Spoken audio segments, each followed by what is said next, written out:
Hello guys, and welcome to another episode of Haunted Gaming, and today we'll be doing Crash's Insanity, something I have not seen on YouTube yet.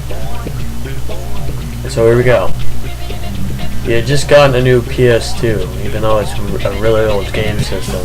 He decided he wanted to bring back some good old memories. Well, he was rummaging around on his shelf with all of the video games on it to try and find any PS2 game. Any. Came across his most favorite game of all time. It was his old Crash Twinsanity, which I've actually never heard of, and I'm a really good fan of Crash.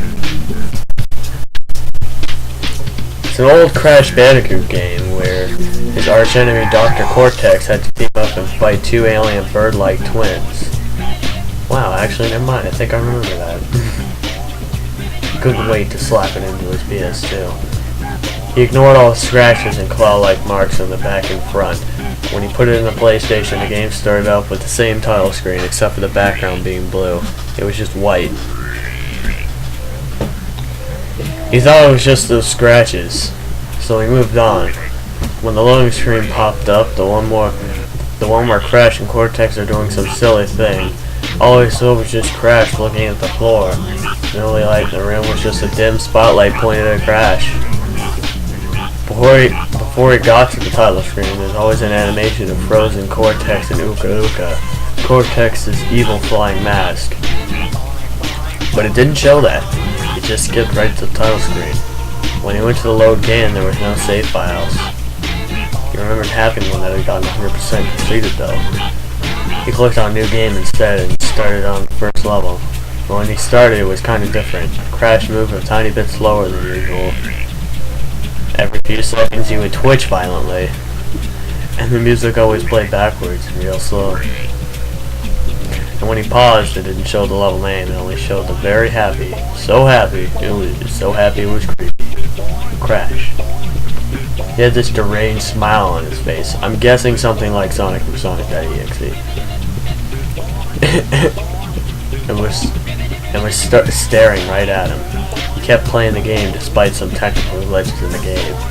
When he finally got to Slip Ice Capades, the part where you surf on Cortex, was different. When Crash was about to kick Cortex over to the ledge to start the game, Cortex turned around, and what he saw horrified him. Cortex looked scared. He had bags under his eyes. I think he always had that though. He had red eyes. Like when you open your eyes in a chlorine pool. Oh god, like he's on cocaine or something. His yellow skin was paler and his body looked like he had been beaten. His clothes were torn. He then told Crash to get away, but he refused. Crash got closer and looked scarier as he did. When he was almost nose to snout with Cortex, he whipped his head around to look at him. He jumped back in fear. Crash had a lazy eye. His shoes were ripped, and a hidden shoe knife coming out of the bottom. The tan fur on his chest had red blots on it. His teeth were sharp in his face. Oh god, that insane face. That's what gave him the most of his nightmares. His eyes were big and had those red veins in them. He looked scared and happy at the same time. He finally looked back at Cortex and simply shook his head, but he couldn't speak. He bent Cortex over the railing as he heard a large crack. Crash then proceeded to just eat his neck. Cortex screamed in pain. It was a mix of pain, scream, and scared shriek. He threw Cortex, still screaming and holding his throat. He jumped the railing after him. When the level started, he could barely hold back the vomit. It was gruesome, but at that point, the game was playing itself. It finally let him play after he got off the bed. Jin Sip had gotten to the boss. He pressed one button and it went to a cutscene. It showed Crash devouring End. Jin, piece by piece.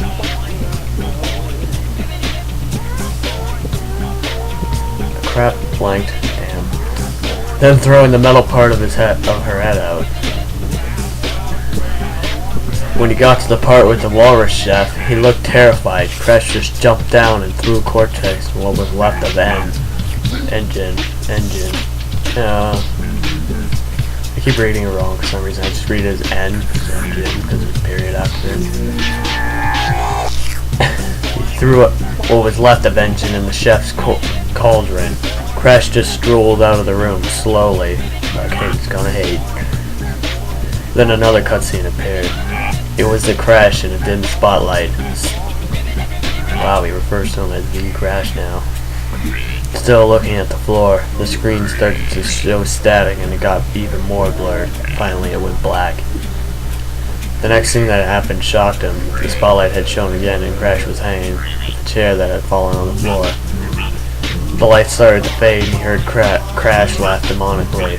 Then a text popped up on the screen and read, "Want to play again?" He clicked no and it said, "Good choice." The game started up again at the first level. He took the disc out and threw it in the wall and crushed it. When he looked at the crushed pieces, those scratches on the disc were now black and spelled out, "Want to play again?" He screamed no and it rearranged itself to say, "Good choice." The last you remember is all the lights in the house shutting off and a dim spotlight in his living room. Wow. Ouch. You know, being a big Crash fan, that kind of just hit me right there. Kind of really scary to me. Maybe not plausible. I don't know. I just don't know. Well, tune in next time for another episode of Haunts for Gaming. Hope you guys enjoyed this, I guess, double feature thing I had, since I posted one yesterday, and now there's another one today. So, yeah, there's that. Remember to like and subscribe for more, and comment any suggestions you have in the comment section below.